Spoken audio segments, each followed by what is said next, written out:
green is the hardest color for me. And I think most artists and sketchers find the same thing. Green is an absolute killer. And I think today we'll explain why green is so difficult. But more importantly, we will be looking at how to mix green and make it easy for the urban sketcher.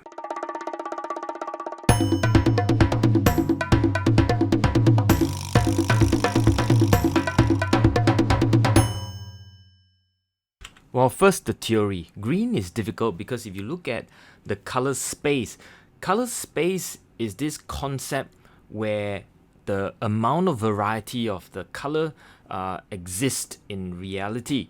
And green takes up big chunk of the color space. If you look at this color space here, green has all kinds of variety in it. And I think we can take a look at the nature. It has golden green, which is warmer and closer to a mix of green and brown. It has a spring green, where green is closer to yellow. There's a darker version of green, and then there's a green that's even darker with an addition of blue to it.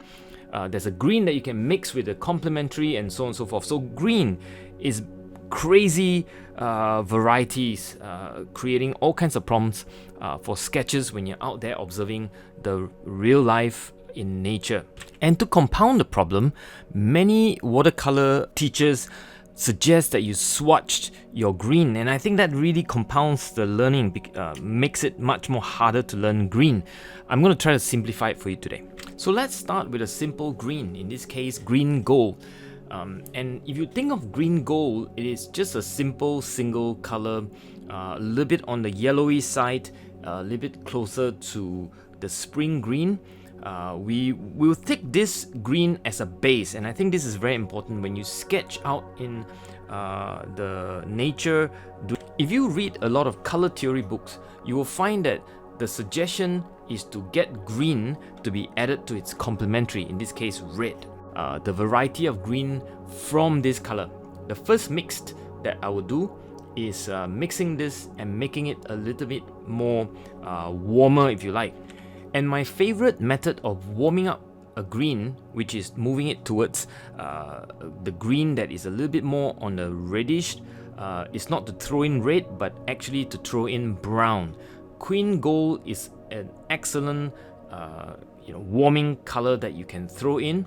Either you have a dried green that's already placed and then you warm it up with a layer, or you can mix it with the green gold in the palette and then put it on your sketchbook with quinacridone gold.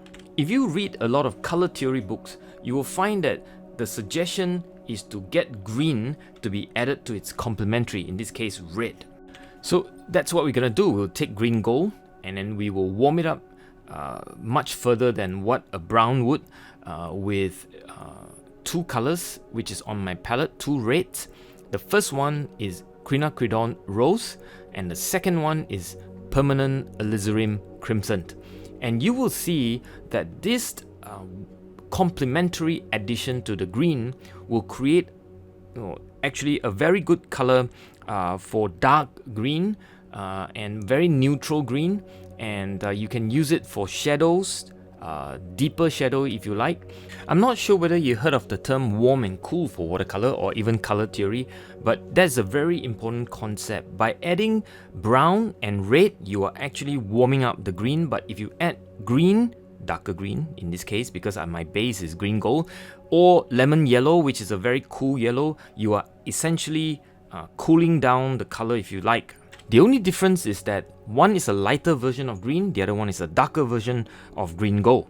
What happens if we make another mix between green gold and, let's say, a even darker version of brown, such as quinacridone burnt orange? Well, you get a warm green with a darker tone. What if you want a darker green but not moving it to warm or cool? That's also possible. In my palette, you add green gold with phthalo green. I use a blue shade of phthalo green, and that certainly will give you a darker version of green while staying true to still the green hue. What's my favorite shadow green? That is green that is in the shadow. Well, actually, it is to mix a version of purple into it. You can use lighter purple or darker purple, as in the case I'm using here. I'm using two colors, Permanent Alizarin Crimson and French Ultramarine. So as you can see, it is a very beautiful shadowed green with the base of green gold. I think this is a much better shadow than if you add complementary red to it. Okay, all this color theory make my head spin, so I'm gonna try to make an example. This is what we're gonna paint, and we'll look at the photograph first, and then we will analyze it, and then we will paint it. So you can see these two leaves are on the yellow or cooler side with lighter version of the green. While here, you see the shadowy part and a darker version of the green. There's also the green with a lot of white in it. Although these are shadow part of the leaves, but you can see the different value differences. If you like, some are darker than others. Okay, let's draw based on the photograph that we have selected. And you can follow along if you like. I will put the reference of the photo in the description below. And as usual, make sure you keep to the broad shape first before you go in for the detail.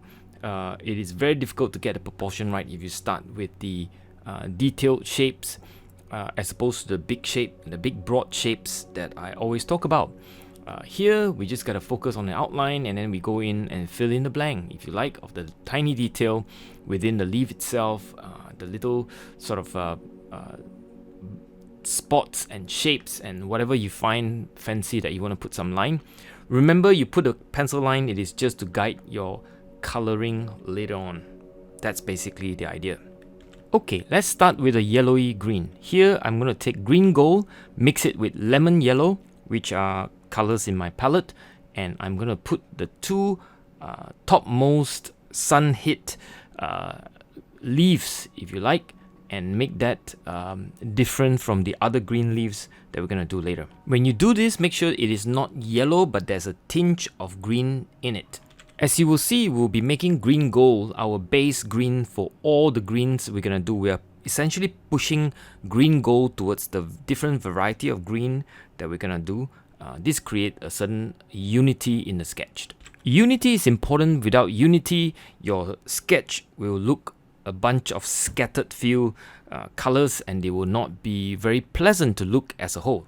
The next part will be the green gold base, or the green gold standard that we'll be using. The green gold is the standard, and because most of the green that are mixed from green gold, they will feel somewhat within the family of green, and it will not be out of place. What I've done though is to dilute down the green gold in the middle of the leaf with water, and that gives it a bit of a spread. But otherwise, using green gold as a standard would now slightly differentiate from the yellowy green on top. And I make sure that I place the green gold spread out where I can see those greens in the photograph. I'm essentially trying to copy the photograph and trying to capture what I see. The bottom part has a bit more of a shadow in it, and therefore I put a bit more darker shade by putting in a little bit of phthalo green in it. Some of the shadow part of the green, where the green is underneath, it is a mixture of green gold, phthalo green, and permanent alizarin crimson. So in other words, I'm throwing in a little bit of the complementary to make it darker and make it go deeper in the shadowy side of green. This would differentiate with the other green that I've put in. Although the value are fairly similar, your eyes can actually see the slight difference in the hue. What I've done here is actually I placed that mixture in the places where I think are the darker part of shadows. That immediately you could see between the lemony green and the shadowy green, and you already can see the variety of green. Although your base is the same green, the variety is incredibly complicated.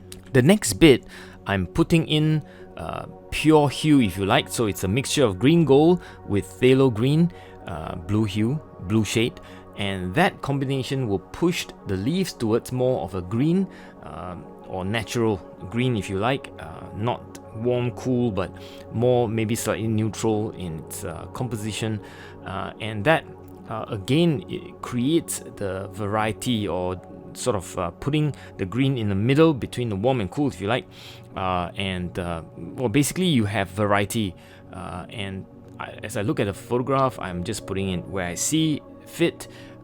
No magic here, but as you can see already, there's probably 8-9 variety of green that your eyes can see in this sketch. And that's why green is so complicated, because green has just so many variations, and that is so true when you look at the color space and when you look at a photograph like this. The next bit of green is where, if you remember, we have shown that it has a bit of white or a lot of white in it. I'm going to try to approximate this with a wash of green, and then using a tissue to lightly dab away to represent the white that I see. Not going to be very, very exact, but anyway, it's a sketch, right? So, and we're trying to approximate, so there's nothing wrong with it. It's just an approach, and it's also in a way a bit of texturing, if you like. Using the same mix, I'm going in to put in where I see some of the darker values, because this is almost a green hue with a dark value. I'm going in to put in on second layer on some leaves, differentiating some of the shadows and putting in where I think the shadow has hit on the plant itself. And again, all these are by pure observation. It's always nice to see with your real eyes, with the plant in front of you, urban sketching style, but it's not always possible. So in this case, I'm using a photograph, and you just got to imagine how you would see the shadows, and with a bit of imagination, you can probably make do at this point. I'm also going in to put in the background of the soil, just to make the stem sort of pop, if you like. Even at this point, you could see that the green are just complicated, and it's amazing.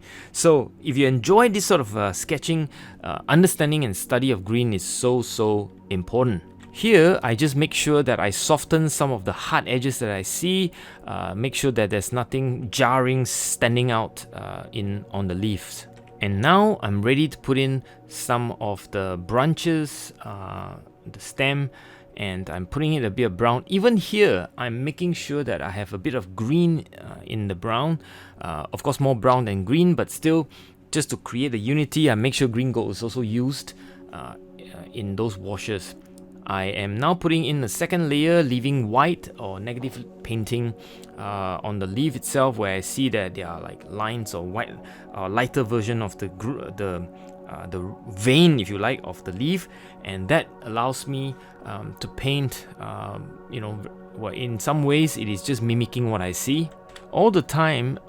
Exercising your observation skills, and that's why it's so important to do it real life in urban sketching style out there in the nature, as opposed to a photograph, because sometimes the photograph, the information is lost, and you have to use a bit of your imagination to think about where some of those things that you see. And your eyes, looking at photograph may lie to you, but if you look out in the actual world, you might actually see much more. The information is richer, and anyway, you should be enjoying yourself going out and not cooped up in the studio. Even though you like to paint in the studio, that's okay, but you still, go out, as much as you can get away with. I understand the COVID situation, so stay safe, be careful, wear your mask, right? And all that stuff. I'm just cheating at this point. I'm using lines, outline. Not all the photographs will show that there's outline, but it's always important to just make your sketch readable. Readable as in I'm making sure it's come across as what it's meant to be. So I'm now ready to put in a bit of a shade on the cup. Not trying to be very exact, but just to make sure your eyes can see that it is a mug, and that some of the marking on it comes through as well. Sweet home, that's a lovely thing to put in there. Coffee and and all that stuff. Hint, and just making sure that the eyes can read what It's seeing there are leaves, there's a mark, there's a soil, there's shadows, and there's three-dimensional setting, and the variety of green comes through in sort of an amazing way. I think this is one of the most complicated sketch anybody can try, especially when it's green. I would say this is much more advanced sort of a sketching, if you like. The moment you start to tackle green, you know that you have arrived as a seasoned urban sketcher. And as you can see, we're almost done. Well, done. So putting down the date and then the name, and I think we're pretty much done. So thank you very much for tuning in. I hope this episode is beneficial to those of you who are struggling with green, and stay safe wherever you are in the world. Bye.